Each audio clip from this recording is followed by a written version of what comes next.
And we welcome you back to another episode of the 214 Sports Show. This time on my laptop, not with the nice mic, but we'll see how this episode goes. Episode 116 of the 214 Sports Show. Glad to have you back with us. As always, I'm Joseph Duffy, joined alongside TJ Krilowicz. TJ, how are we doing this week?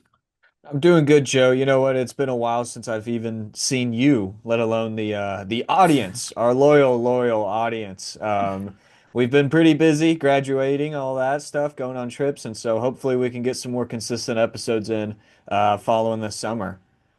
Indeed. And so, people that we hope can be more consistent as well are these Texas Rangers. And wow, it's Mm. been, just up and down. It feels like just last year, really the last 2 years, again, watching this team in the past week of action.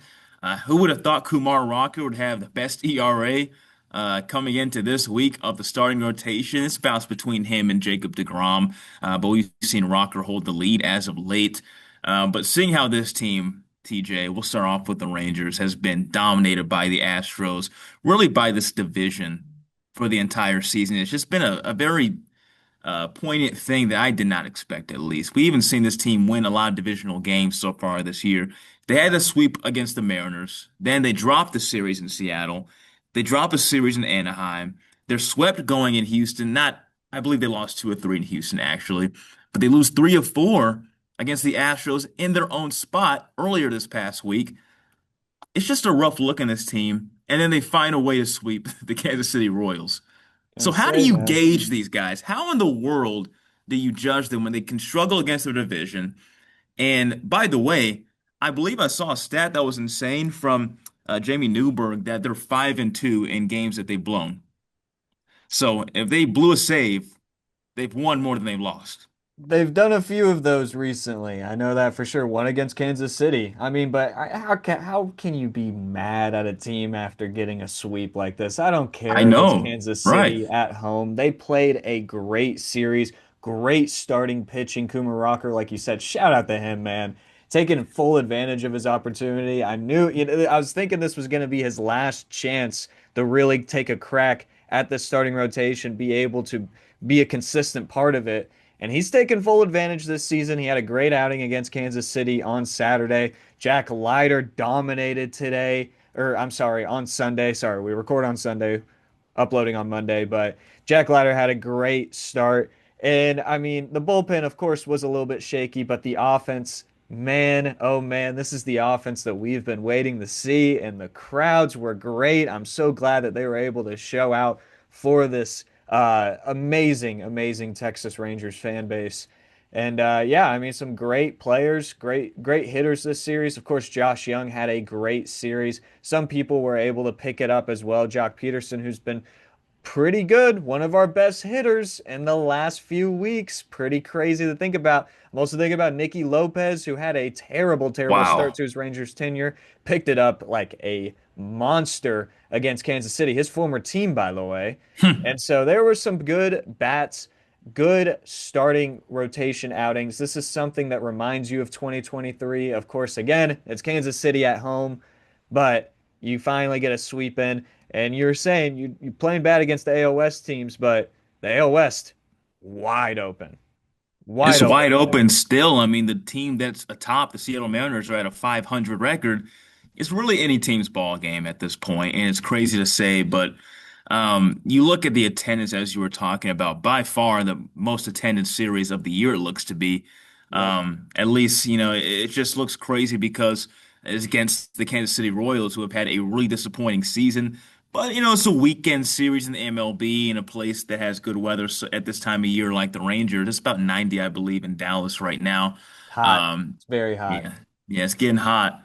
And Friday was that Nolan jersey giveaway as well. So that was cool. People showing up as well there. It looked like 2023 attendance. I told you that before we started recording. Yep. I was surprised to see that many Why I butts brought it and up. seats, based off how that team was performing against Houston earlier on in the week. Just pure domination by the Houston Astros, who have one of the worst starting rotations in baseball. They've gotten better the past 2 weeks, of course. I guess they just need to play the Rangers to, pick up their action. Feels like Yep. that's how it always goes. But even their offense has not been that impressive since the start of the year. Now, it was insane to watch because in the first 2 weeks of the year, their offense was top three and the rotation was terrible. It's evened out as of late. But this Rangers team, man, it's just hard to gauge. And as you were saying, there's nothing like winning. You can't be mad when your team wins. And the Rangers have really picked it up as of late. So proud of Josh Young leading this offense so far with a lot of banged up guys in the lineup like Corey Seager and Wyatt Langford not being able to be there. But also Ezekiel Duran. Last episode I talked about, how proud I was of him He and had a how great he has series as helped. well. He's just been phenomenal to watch. Yep. And we talked about how the team staffers, the guys around the coaching staff have been so proud of his mindset because it's been a rough last 2 years for him being a utility guy and not getting the results that he's wanted. And seeing how he has performed this year in a more crucial role amidst all the injuries. Josh Smith also being injured as well from the utility perspective, him being the Yep. lead utility guy this year. He's been phenomenal. Cannot say much else about him, that he's just great. And so, it's just awesome to watch this offense really come alive like we've been wanting them to this whole season. It's about I time, know it's the Joe. can I know it's the Kansas City Royals, but look, you got to find a way to get your wins where you're supposed to. And Yep. seeing how this offense has performed, got to get these wins that you need because this was supposed to be their easy stretch. These last 2 weeks of action were supposed to be the times they picked up, steam offensively. And so they found a way to do that ahead of some more difficult competition coming up in the St. Louis Cardinals, the next series, and then also the Cleveland Guardians, two really solid teams. Yeah. And then after that, you'll play the Royals. So I guess I'll ask you next, looking at this Rangers team, who are you still disappointed in, by the way? Who do you think has to pick up a little bit more slack? Because look, Jake Berger to me, I'll tell you right now, the way he performed against the Angels was just infuriating. Infuriating. And we didn't get to go over it in last week's episode. But the way he performed, or last 2 weeks actually, this was back in the May 22nd week, but three times that he left the bases loaded against the Angels. And I'm sitting there just going, bro, what are we doing, man? Can anybody have a clutch gene in this offense? Especially the guy that we signed in free agency before last offseason. Just wish someone could pick it up. Who's that person to you, maybe, if you want to list out some names, pitching or offensively? Well, you took the words right out of my mouth. I mean, Jake Berger, although I think he's is our leading RBI, leading run producer on this roster, has been a little bit shaky with runners in scoring Ugh. position, especially at times, especially that LA series, like you said. I mean, if you're talking about people really needing to step it up, I'm still he's injured right now. Of course, Corey Seager needs to step it up big time when he comes back. I need to see him make a big jump. But I would also say Evan Carter. I'm Ugh. looking. I mean, they've given him chance after chance, and he has been able to put runs in. He's one of our, I believe, top five on the roster in home runs right now. So, I mean, he's been able to get his power, which he struggled with in the last few years when he's been healthy, but he's still having trouble with lefties. He's still having trouble with off speed. He's just not been the hitter that we've expected to see from the 2023 team. And I've always just expected him to finally turn it around, finally find that switch that he had in 2023, but he just hasn't been able to yet. He still has, I don't think that he's had many multi-hit games, but he had one a few games ago. But that's just, it comes in very rarely, and he's just not been consistent enough.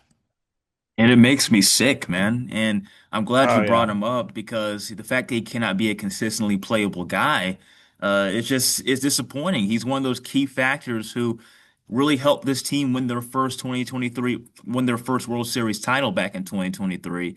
Yep. And to see how he's not really ascended after that, it's been very disappointing. These pitchers and staffs are really kind of figuring him out. Obviously, we know that he struggled against left-handed pitchers, but just seeing how he's played this year has been really disappointing because it feels like he gets on base fine. It feels like he's doing better than he really is than his numbers are showing Yeah. sometimes. And seeing that he's still around that 170 batting average, it's just been a very sad thing this year for him. And I'm still wishing for the best. I'm not going to give up hope by any means for him because he's still a very young player. He's 23 years old. Also want to talk about Alejandro Osuna, who I think has been very awesome to watch as of late. One of our Yeah. outfielders who has been Hmm. taking a step, really, a positive step from the plate.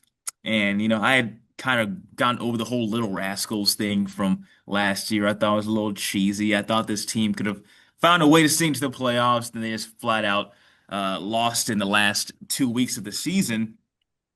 And so I was just like, this guy coming back this year, is there really any good things they can offer in this lineup? And again, amidst all the injuries, he has found a way to have a home in this lineup and proud of him and what he has done, especially in the outfield as well. But at the plate, he has absolutely made enormous strides and proud of what he has done. Had a pretty solid series against the Royals.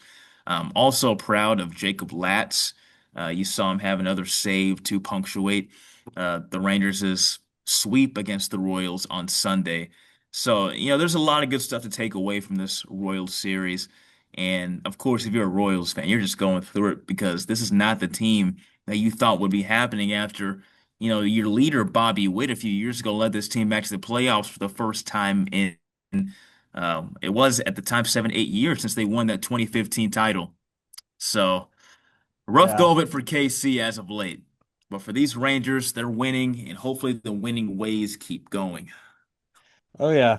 Yeah. I mean, hard to feel bad about the Royals when you're a Rangers fan, am I right? Come on. Yeah, I would argue that we've not had exactly the best title defense for a lot of champions. Just wild to think that this team found a way to do that, go undefeated on the road, Still 11 not a and 0. fluke. That's what I'm saying. 11 and Don't 0 care what on the anybody road. says. Never a fluke. Never How many was, times never have will people? be, Yeah, never has been.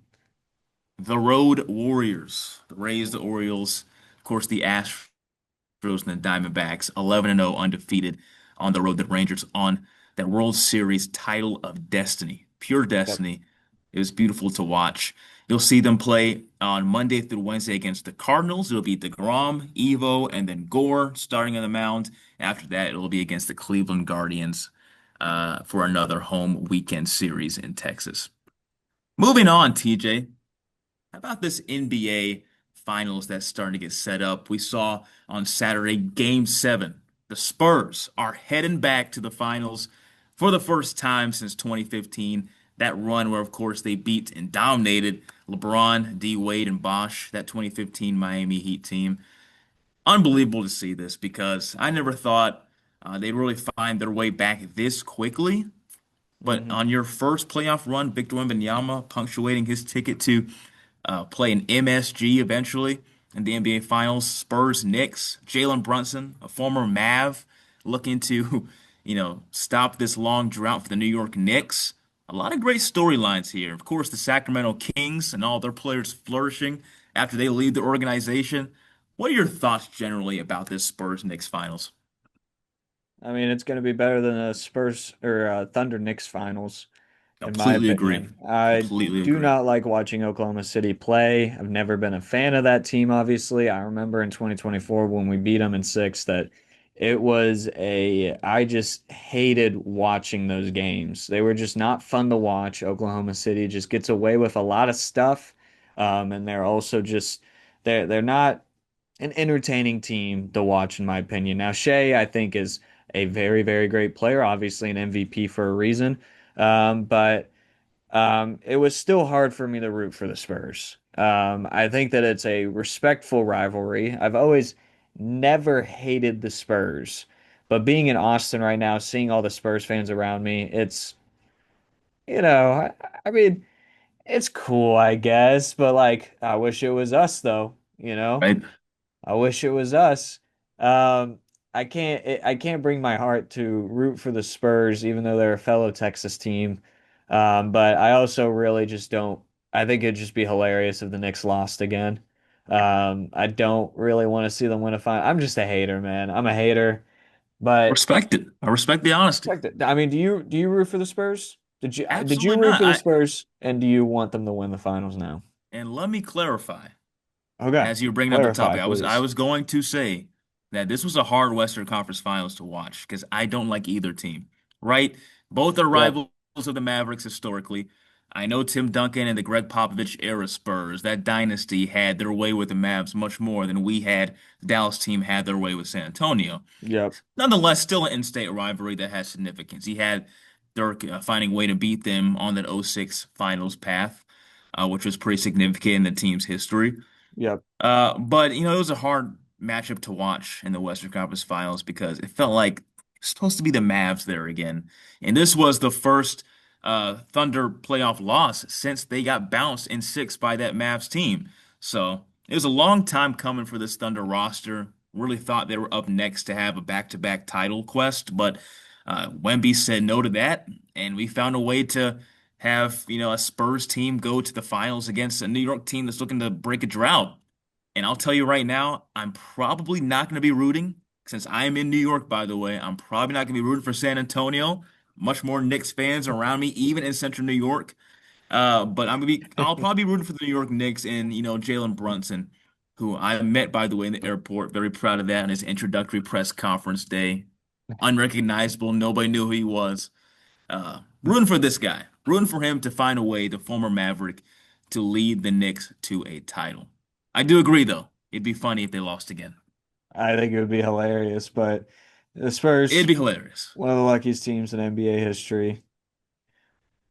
I don't need to see them win another title. All right. Don't need to see them I win don't another either. one. So, I mean, at least there's a good winner in the NHL, Stanley Cup Finals at least, I think. We'll get to that in a I think. second. Yeah, I mean, like you look at this NBA Finals matchup, and I really don't think the Knicks had a chance if the Thunder made it. I really don't. I think that OKC is just too dominant, and that's why I thought that initially this is going to be the championship, the Western Conference Finals. Whoever came out of that was winning the championship. In a way, I still feel like that is the case, but I do think the Knicks can absolutely hold their own against the Spurs. We'll see Yeah. what this leads to because this is a rematch of the NBA Cup. Shout out the Emirates NBA Cup, but uh, the NBA Finals is a really cool moment this year to have some different teams, and so I'm glad to have these teams that have not been there in a second. Of course, you have the Knicks who have not won since the '70s. This has been a NBA Finals matchup back in '99, back in the Patrick Ewing days and the early Tim Duncan days. So it's not the first time they've matched up in the finals, but it's gonna be fun to watch. I really can't wait to see what happens, especially when it goes back to the Garden with a lot of celebrities there. It's gonna be an expensive ticket, especially in New York City. Absolutely. Yeah, gonna be fun. Red hot Knicks team that has the best point differential historically for a team that's played this many games for a long time. Actually, more than any team ever. Even more than the 2017 Spurs who they just passed. Plus 223, I think I saw. Point differential that they have in the games they played so far. Just historically dominant. And it's crazy to think that the only challenge they've really had so far is the Atlanta Hawks in that first round, who found a way to beat them a few times. But since then, it's just been domination, especially on the road for the Knicks. Yeah. Yeah, they've been a hot team. Hey, I mean, I would be fine with Jalen Brunson winning a title. I'll be all right with it. I'd I'll be all right absolutely be with it. fine with it. I was telling They tampered, someone, should have been punished more for it, but it's fine. yeah, Rick Brunson. I was talking to someone yesterday in Syracuse who is a Knicks fan, and I was saying we know the obvious how. I don't know if Jalen Brunson would be the player he was today if he didn't leave the Mavericks, of course. Two ball dominant players that you had in the Mavs, like Luka and Jalen Brunson. Who knows if either would have maxed their potential if both were still there handling the rock. Nonetheless, you Luka have already people. maxed out his potential. Luka was good. Well, true, Brunson didn't but yet, but he had his moments for sure. nonetheless. What about this topic that's come up um, with Becky Hammond? I don't know if you've seen it, but she said this like 2 or 3 years ago once Brunson got signed with the Knicks about how a small guard can't lead a team to a title. I did hear Now about this. you're seeing this topic come back to light again. She was asked about it a few days ago, and she said, "If I'm wrong, I'm wrong." And she'll take it on the chin if she gets beat up by people just making fun of her, especially Knicks fans saying that she never knew ball, even though she's a Hall of Famer. What are your thoughts on if Brunson finds a way to prove Becky Hammon wrong? Do you think What are she's my wrong? thoughts? Do Do I you think think she's she's wrong? wrong? He is the leader, I guess. I don't know. I mean, Joe, to be honest, I've not watched much of the NBA playoffs. I did watch a lot of the Western Conference Finals, so I can't really tell you how Jalen Brunson has led the Knicks. I can tell you about his play style from the Mavericks times. I know that a he has always had issues with length on the Mavericks. Obviously, he's overcome that. Obviously, he has an extremely pause before I say this lengthy lineup with him because he has Josh Hart. He also has Karl Anthony Towns, obviously Mitchell Robinson, who has a broken thumb. He'll play through it, obviously. And so I think I mean he has a very very good supporting core that helps him limits his weakness. If there is length, they have to go and play. If they can't have a one of their best defenders on somebody like Jalen Brunson when they also have other attackers on the roster as well, like Mikal Bridges. So I'm gonna say he can obviously prove her wrong because I don't think that the Spurs are, you know, they still have they've knocked down the experience. They've played really good this playoffs, but like, finals in the MSG, man, for the first time in 20 plus years, that's going to be a really hard place to win, I think, for the Spurs. So I think it's possible. Yeah, and I mean, to be fair, you can't say that at the time that it was crazy to say, because the Knicks, of course, hadn't been to the finals since '99. Hmm. And then also, you can't say it's crazy because we haven't seen another player his size, 5'11", 6 foot, lead a team, to the finals like that, being the main guy. But like you were saying, he has the talent around him to compete. He has a great Karl Anthony Towns, who, by the way, I didn't believe in him initially when he got traded in that Julius Randle package to be that, co-star with Brunson, but he's proved me wrong for sure. And they have both found a way to coexist in that, system in the Knicks. So, and also shout out Mike Brown, who is going to another finals trip, his first time since '07, leading that LeBron-led Cavs team to the finals. Eventually got swept by the San Antonio Spurs, but he's back in the finals and see what he can do because look, it's going to be a good coaching matchup with Mitch Johnson of the Spurs, who is the successor to Greg Popovich. Pop, who's gone through all this sickness the last few years, dealt with a stroke, is not exactly far away from the franchise by any means. He's still president of basketball ops. He ripped this team to shreds after one of their losses in San Antonio. He's still very much involved with this franchise, and he's had a hand for sure in building this team. So the finals will begin, I believe, on Wednesday. Let me see if I got that right. Yep, Wednesday. On Wednesday, June 3rd on ABC. It really should be another fun one, and I'm glad to see the Knicks finally have a chance to go to the finals and the Spurs possibly win their sixth title. So that'll do it for our finals preview. And finally, TJ, the moment you've been waiting for. Oh, We'll be talking have I been waiting for it? the Stanley Cup How do you Finals know I've been preview waiting for it? because you're a hockey nut. That's how No, I no, know. no, no, You're a no. Don't hockey call me nut. that. Do not call me that. That's Well, the team that is not exactly one of your favorites, TJ, is back in the Stanley Cup Finals, and the Vegas Golden Knights will officially be going against the Carolina Hurricanes. The Hurricanes back in the finals for the first time in quite some time. Vegas trying to win their second chip. They won a couple of seasons ago. Your general thoughts on Jack Eichel and his Knights against these Hurricanes with Rod Brind'Amour? they've been on fire ever since they hired Torts. They've been on fire. They breezed through the playoffs. They didn't have really a extremely difficult matchup for them. They were able to get past every single opponent, I believe, pretty easily. And of course, I think that was as a Stars fan, the Western Conference Finals with what we had, what we were dealt, that was one of the best outcomes we could have gone because obviously both teams can't lose. You got to have one team win and one team lose, and if you're going to have one of them lose, you got to have them lose pretty embarrassingly. And the Colorado Avalanche went out really, really sad. I mean, did Um, they ever? yeah, that was incredibly pathetic from Colorado, going up 3-0, having that momentum in game three. And I understand they had injuries, wah wah, womp womp. Everybody's dealing with injuries. And I mean, I'm gonna say that Carolina, I really like them right now. They haven't had it. They are, I talk about the Vegas Knights breezing through the playoffs. Carolina has been really breezing through the playoffs. I mean, it has been a unavoidable machine for anybody in its path. And a big part of it has been Logan Stankoven having 9 goals this postseason for them. I know that the Hurricane fan base does not really like the Stars as much as the Stars fan base likes the Hurricanes because of what Mikko Rantanen did to them last year. But they have a great player there. I'm always going to cheer for Logan Stankoven. I'm really glad that he's been tearing it up with Carolina this postseason. I still would make the trade every single day and twice today for Mikko Rantanen. Stankoven would have not made a difference against Minnesota. We still would have lost if we had Logan Stankoven. And so I'm gonna say that the Hurricanes hopefully can get it done. I'll be rooting for them at least. Can't root for Vegas, man. Absolutely cannot.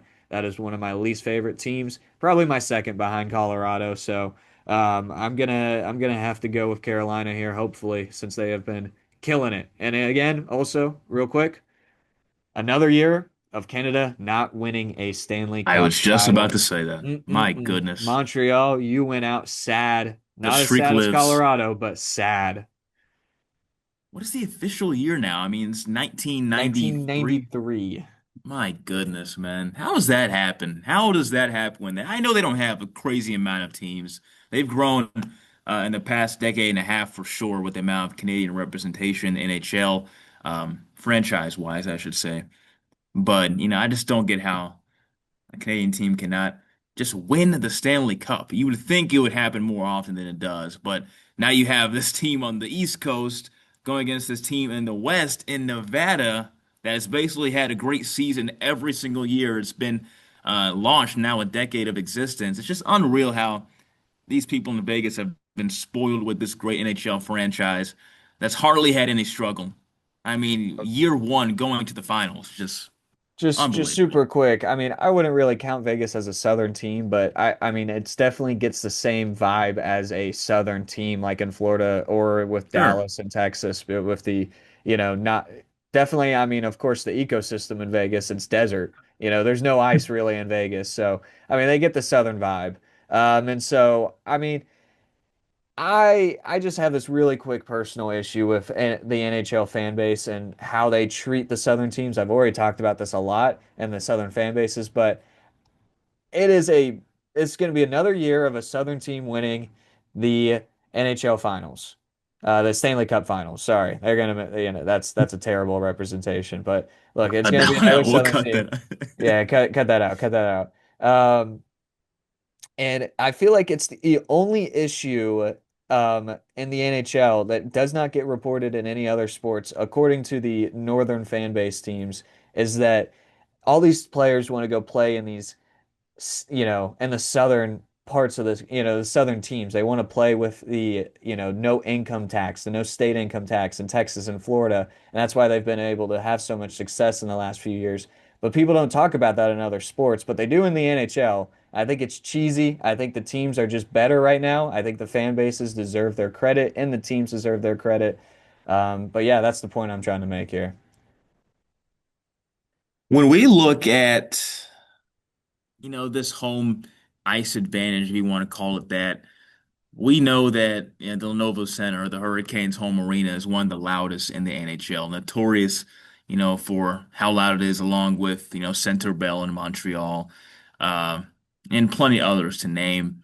Do you think that can rattle Vegas by any means? We've seen them be hot the last month and a half of play, with John Tortorella coming in late in the season, which, by the way, unbelievable job, as you mentioned already. But do you think this home court advantage, home ice advantage for Carolina will rattle and be a difference maker in their favor? No, Vegas has played good on the road. I don't think, being on the road is too much of a challenge for a lot of teams. In the end, I mean, it is a challenge, of course.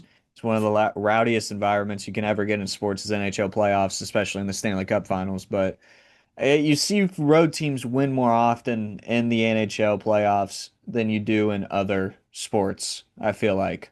I don't know. I don't have any statistic to back me up, but that's just a feeling that I get. I feel like road teams just have better chances. You see more road teams uh, get momentum quicker and be able to carry them throughout the games in the playoffs that you don't see really in the NBA as much or the MLB. Well, we'll see what's in store for the Stanley Cup final. Last time the Hurricanes won a Stanley Cup was against the Edmonton Oilers in 2006 in a great seven-game series. And then we saw the Knights win in 2023 against the Panthers before they got their own share of a title, back-to-back titles, that is Florida. But now they're out of here, and it's a Vegas-Carolina matchup. Who would have thought Carolina would have, this historically great environment in the NHL since they were launched as a franchise, but we've seen how loud they can get. I like when they get that little siren going, especially, and those towels start waving. Like a Cat 5 is coming on the way, and so The it's really intros of the cool to NHL watch. playoffs are always great, man. Always great. I sure hope one of our buddies, I'm not gonna say his name on here to protect his privacy. I'm just gonna say I hope he goes to or at least tuned into one of these games, living down there in Hopefully. Raleigh. I bet he will. I Hopefully. bet he will. I hope he's locked into this NHL playoffs for his point of view as he's out there in Raleigh, because what he's seeing is for sure what a lot of Stars fans have wanted the last few years, Yep. and they've had a really good go of it this playoff run. But that'll do it for episode 116 of the 214 Sports Show. We do remind you that these full length podcasts come out on Mondays at 10 o'clock Central. Please tune in and share it to anybody you know. We've been talking about the Rangers a lot lately because there's not been much news with the Cowboys and the Star season has been over. And the Mavs, of course, have had their season over for quite a while. But we do invite you to share these episodes with someone you know in the DFW Metroplex, or if they're a fan of any of these great Dallas-Fort Worth teams that we have cheered for our entire lives. We post shorts and reels on Twitter and X, also Instagram and YouTube Shorts and TikTok. Please follow those accounts at 214 Sports Show. Again, that's at 214 Sports Show. We post those about our takes, some funny moments, some cool throwbacks that'll get you down memory lane. And so share those as well. Some nice clips. Leave your thoughts and comments in the comment section or in those comments on the social medias as well. TJ, do you want to give your social media real quick? I don't think I have too much time, so look at the description if you're that interested.